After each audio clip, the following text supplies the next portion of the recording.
Kaixo mendizaleak, kaixo lagunak, hemen Euskal Herri bihotzetik, Bilbotik bertatik, BBK Mendi Film Bilbao Bizkaiaren 12. edizioko lehen live streaminga eskaintzen ari gara. So welcome everybody to this first live streaming of the VVK Mendi Film in Bilbao Bizkaia, the mountain festival of the Basque Country, in its 12th edition.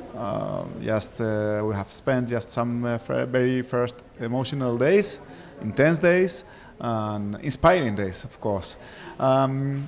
This streaming, the purpose of this streaming is just to get much closer to all of you that are the Mendi fans, the Mendi film followers, and for that way, I think that we have the best gift for you possible, which is two very, very, very close ambassadors for us, which are adventure photographers, which are really protagonists during these days in the festival with some exhibitions and some film screenings too. So let's introduce them before anything. Vamos a presentar a continuación a los personajes que os queremos presentar aquí y con los que queremos compartir este live streaming por primera vez en este BBK Mendi Film en Bilbao Bizkaia.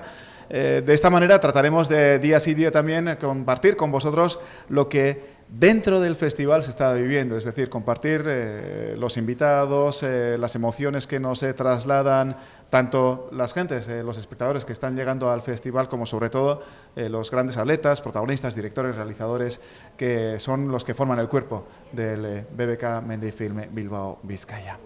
Pues aquí les tenemos, y nada más y nada menos que ya para comenzar fuertes, dos grandes amigos y dos fotógrafos de aventura de talla mundial como son Krystel Wright and Pondella. So welcome, ongi etorri, to this streaming, and thank you, eskerrik asko, for joining us to this streaming. Yeah. At the same time, you have also helping us to Eñaut Izagirre, glaciologist, and at the same time, a very good ambassador of the Mendi film. So first of all, let's talk about your works here, because we are talking about exhibitions, we are talking about photographs, we are talking also about films. And let's start with you, Pondella. Pondella is the photographer who has given us, in brackets, the main image of the festival, which is top of Africa. The photograph, the image, which take us to the top of the Kilimanjaro. So, Christian, tell us about that. How you received, first of all, the notice that you were the image of the Mendi film, and then tell us about the photograph, top of Africa. Well, first I received the news that the image was chosen to represent the Mendi Film Festival by email, and I was very excited to hear this news. It was part of the CBC photography competition, and it's exciting to be here in Bilbao to be a part of the film festival and see how this image has helped promote this festival. That's a great honor for me. Yeah, there you have the image where a glacier looks like an iceberg in the top of Africa in Kilimanjaro. Tell us about it. Yeah, so this particular project where we captured this image was with a really good friend of mine, Will Gadd, who's a professional ice climber. And he had climbed ice on all continents, all 6 continents in the world, except for Africa. So this was kind of a personal project for him to be able to climb in Africa. And knowing what's happening with global warming, there's ice on top of Kilimanjaro, but it's melting drastically. So we know that our window to do this is getting shorter and shorter. So we finally dreamt of this trip for years, about 3 years planning before it finally actually happened. And when we got to Kilimanjaro and were able to climb towards the summit, we saw these ice features that were old remains of the glacier in the crater near the summit. And as the glacier had melted out, it was leaving these little fin-like potato chip features sitting on the sand and the rock, and they look like icebergs just floating in like a desert. which is exactly what it was, really. How many years ago what was that? This was 5 years ago. Because nowadays, who knows if that piece of glacier will be there or not. Yeah, and interesting, we have a trip planned this winter to go back to Africa to climb a different route, a more technical route, but also to revisit these photographs in these places that we photographed 5 years ago and try to see if they're still there or if they're gone and document just the change in the 5 years since we've been there. Yeah, when you say we, you mean We'll get again, and both.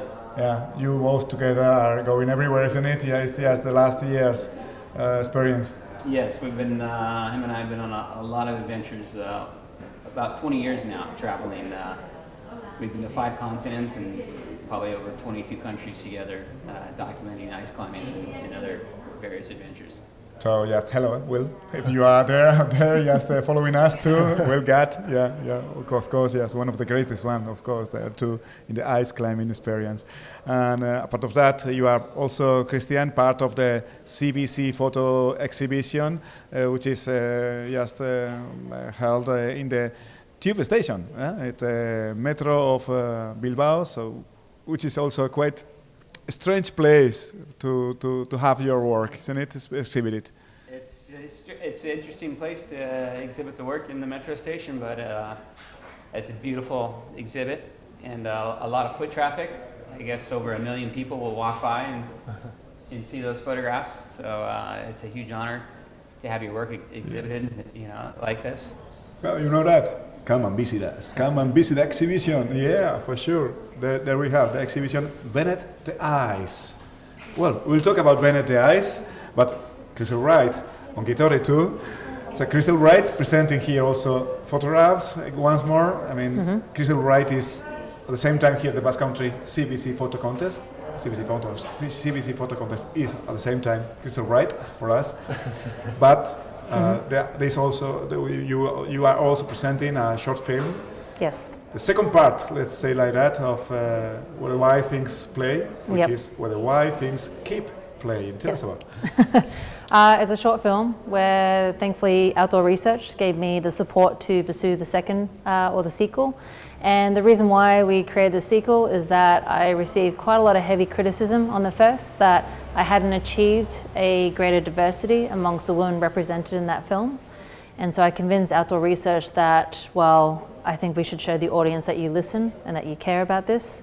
And so I went out again and earlier this year, shot a lot of footage, but I also reached out to the community to help me put together the footage that I couldn't be there personally for. And yeah, it's been a great ride once again. It's really lovely to see people respond to it, and it's also it's a fun film, so it's really nice to see the energy that it gives the audience when they're here to see it. If they and you are the main characters, it's not all about female. No, I mean it's about athletes. Yeah. And I'd even said to Outdoor Research, we cannot in any promotion of this film use the word female, woman, chick, I don't know, anything, because it's a film about athletes. And the audience, give them the respect. They can figure it out. It's all female. So yes, it takes time to change the tide. It moves very slow, but we'll get there. But we also have to take steps in ourselves in these film festivals and how we do talk about these films and what language we are using, because we're never going, oh, that was an all-male film, or there was a male athlete. It's always like, oh, there's an athlete, so we should be treating women as similar as like there's an athlete. And the result is, with the second part, I mean, if those ones who were criticizing and so on, and have you had any feedback? Yeah, so far I didn't come across one piece of negative criticism online, which is great. It had 1.5 million views, so not quite as many as the first one. But still, it's a great success considering adventure films and how they do perform online. But the only criticism that I did read was, one woman was like, well, the climber at, 2 minutes and 30 seconds should have worn a helmet. I was like, okay, that's not the worst criticism. How is it, the experience of filmmaking, a part of photographer? It's challenging. Yeah. When I look back on this year specifically, I feel like I don't really have that much new work when it comes to my stills folio, and it's really hard to swallow. I know I had the ability to release a couple short films this year, and that's been a great ride. But at the core of it, I'm still a stills photographer, and it really pains me when I don't really have anything at the end of the year where I'm really, really proud of it. So the tough thing with filming Where the Wild Things Keep Playing is that I was so focused on filming. Occasionally I'd get a couple behind the scenes stills, but the stills really took a back seat this year.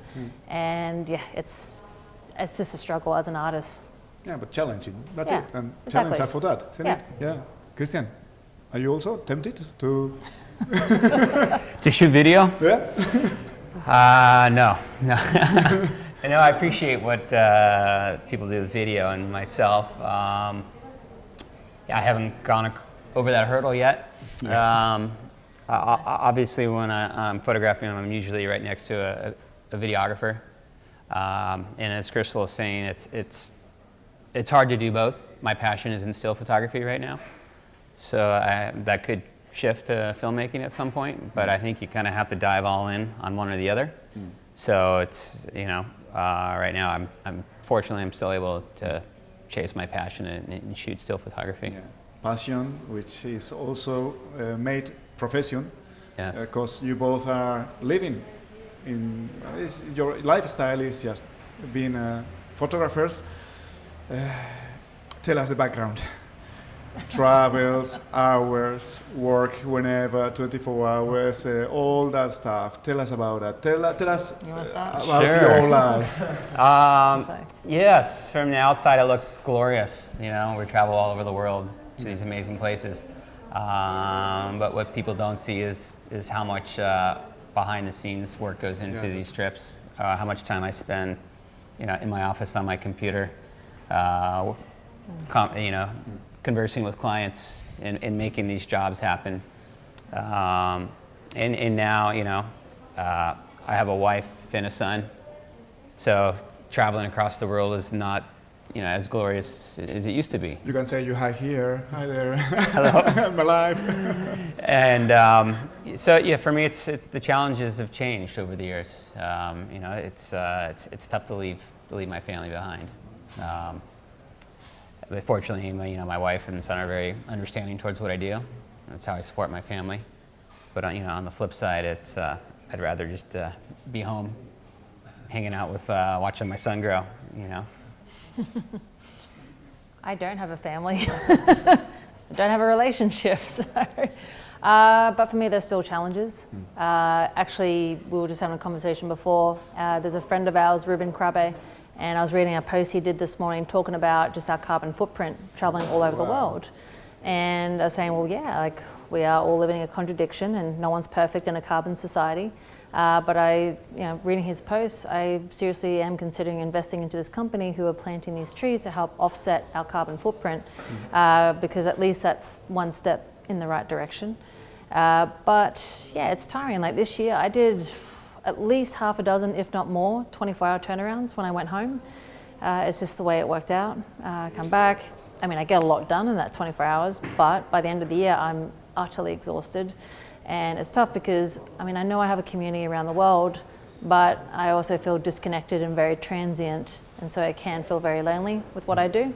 The problem with doing, directing, motion, photography, running my own business,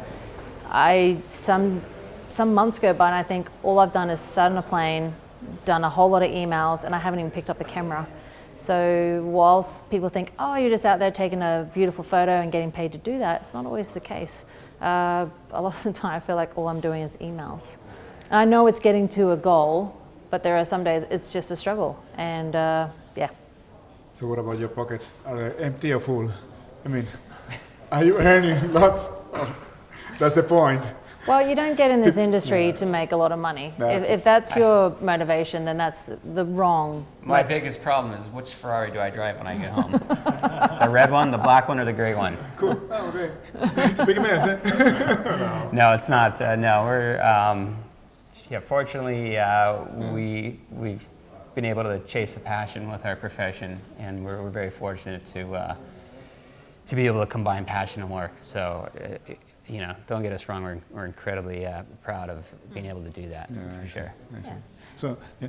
We're not. When you do any career that you start, you're always going to start pretty tough. And I guess particularly as an artist or chasing like a passionate career, I think there is a lot of hardship in the beginning of trying to create the momentum and trying to get your name out there. But for me, like I've been at it for 13 years, you've been at it for Almost 25. 25. So, you know, it took time and yeah, we're not, well, for me, I'm not completely broke, but I'm also not just wheeling and dealing around the world. So it's possible and it is, you know, it can be financially stable, but it takes a lot of hard work to get there. Totally. Eñaut Izaguirre. Eñaut, I have introduced you as a glaciologist. Yes, Yeah, correct. that's it. I can introduce you also as a Nat Geo Young Explorer Grant owner. At the same time, a big explorer, but also a big fan. Yeah, definitely. Of these both, Well, photographers. first of all, I want to say Eskerrik asko, because for me it's a huge pleasure to share this set with you, who are like great camera beasts.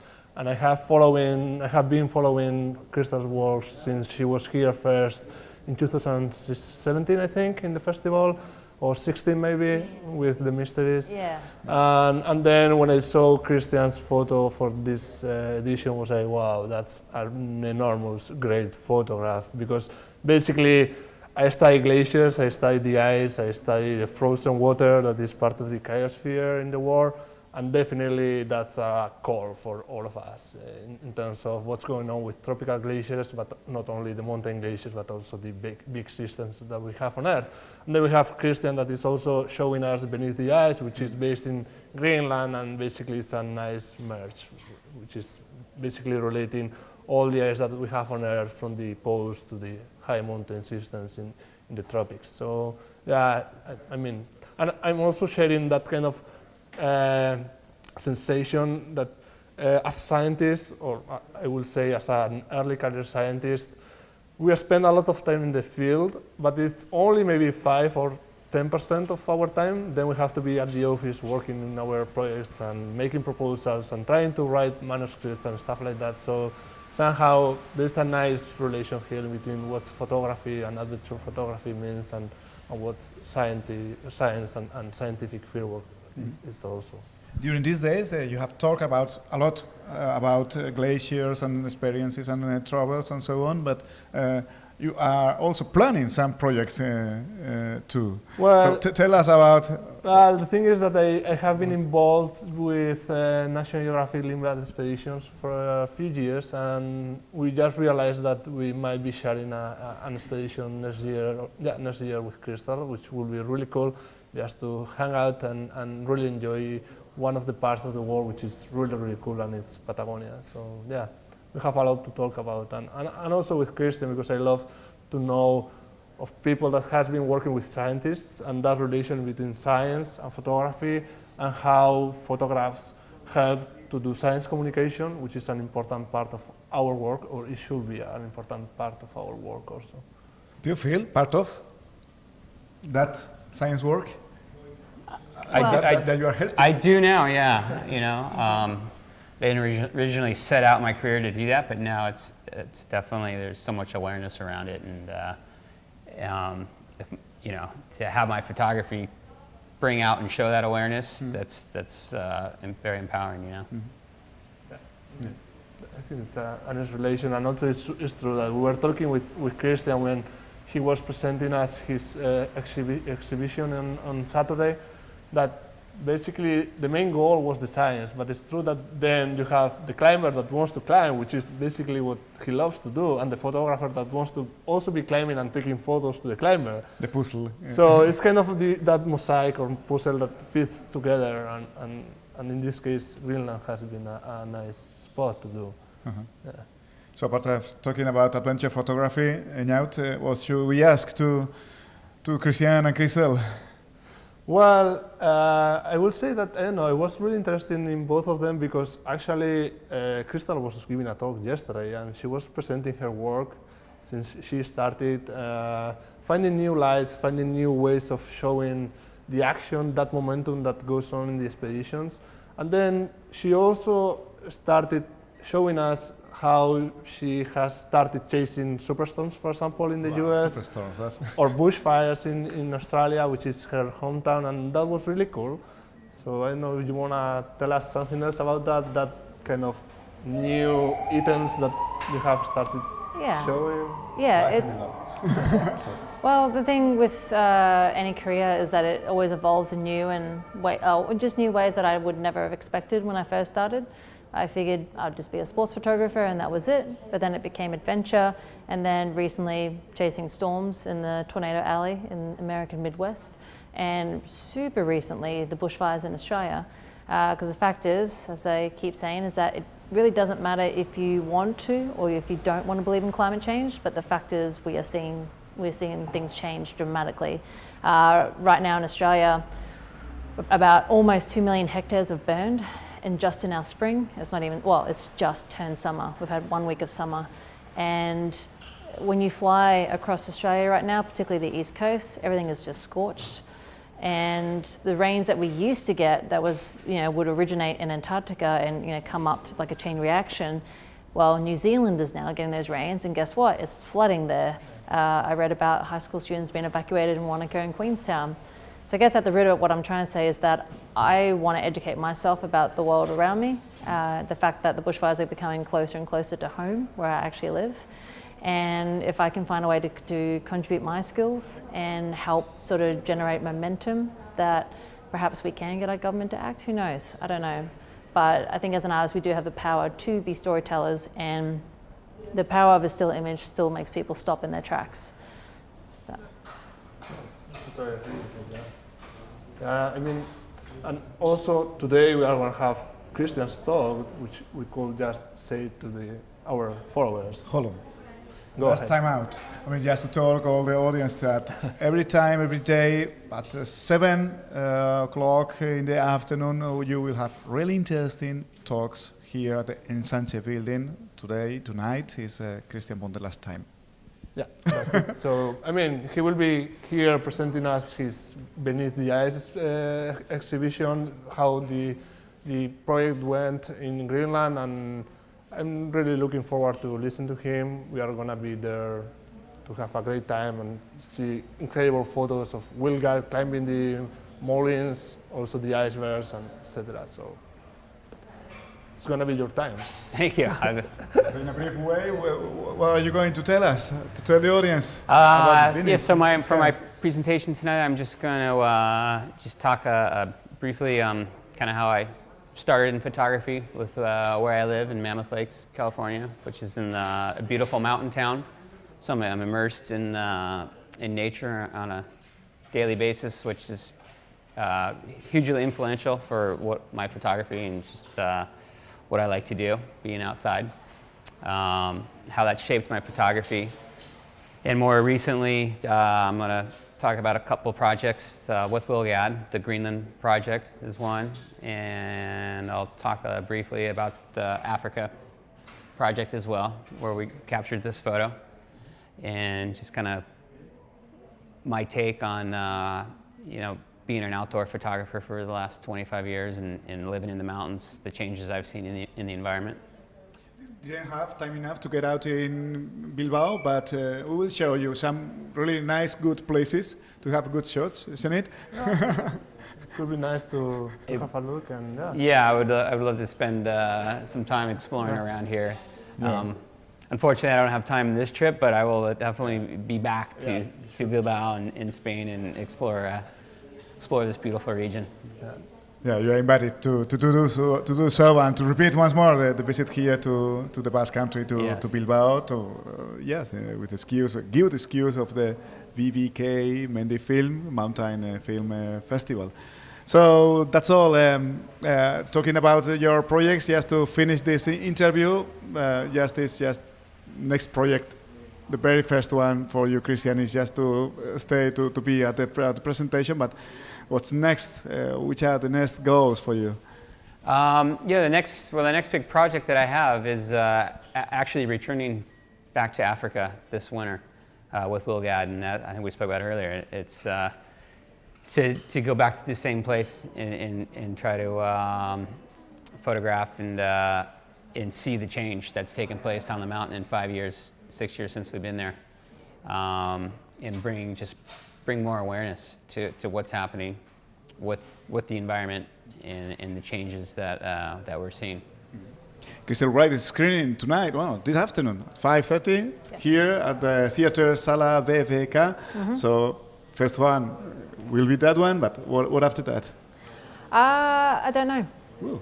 It's the first time I'm entering a new year with really hardly any plans.